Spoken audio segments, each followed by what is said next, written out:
Pump squeaking. Brand new pump motor and full seal kit. It worked quietly for 2 days.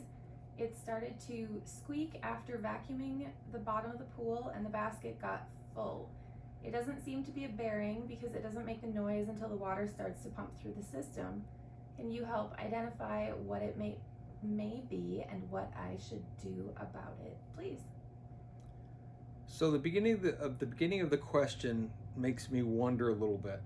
It sounds like it's a replacement motor and seal kit, not a new pump, because you wouldn't be using a seal kit on a new pump. You'd be using a seal kit on a replacement motor. Likely, at least in my experience, depending on what it is, the motors have changed so much in recent years, and if this is a fairly new system and then a new motor put on, it could be something as simple as the shroud on the back of the motor is hitting the fan blades. Because I literally just took apart a Pentair Superflow pump, and you have to grab a hold and hold the back end to pull the impeller off. And the fan motor on the back, in the past it used to be just a little thing. Now it's literally the full size of the whole unit on the back. There's a fan blade back there. And I noticed when I put that shield back on, it was tending to want to tick and hit a corner because it wasn't seated really right. It could be that. It also could be, I suppose, something in the impeller. If it's a newer pump, there's a screw that needs a set screw that goes into the front of the impeller.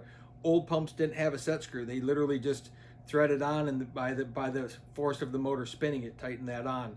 But today it tightened it on, and then you put a set screw. And if that's not in there, there's always a chance it's wobbly. Another thing would be there's a deflector. After you put the impeller back on, there's a deflector plate, a diffuser plate that goes over it. In some cases, depending on what the pump is, there's a certain orientation that it has to be. In some pumps, it won't go in unless it's in that exact orientation. Some of the pumps, you could put that on incorrectly and it might still fit into the back of the pump housing. And that could also be it. You might have some wobbling in there. An even farther potential, I mean unlikely but potential, is the new motor could have had a bent shaft. There's always a possibility that thing is wobbling in there, and as soon as it gets under load, it wobbles some more and makes some noise. So short of that, there's not much other than a squeak inside the motor itself would be a bearing, like you had mentioned, but it's probably just something rubbing and tapping on something in all the components and the pieces you put together. Not like the mechanical seal itself. There's very little to that. It's ceramic on ceramic with the spring. There's not much that can wobble or move out of shape there. But I would re-inspect all of the pieces that got put back together and see if you have something funny going on.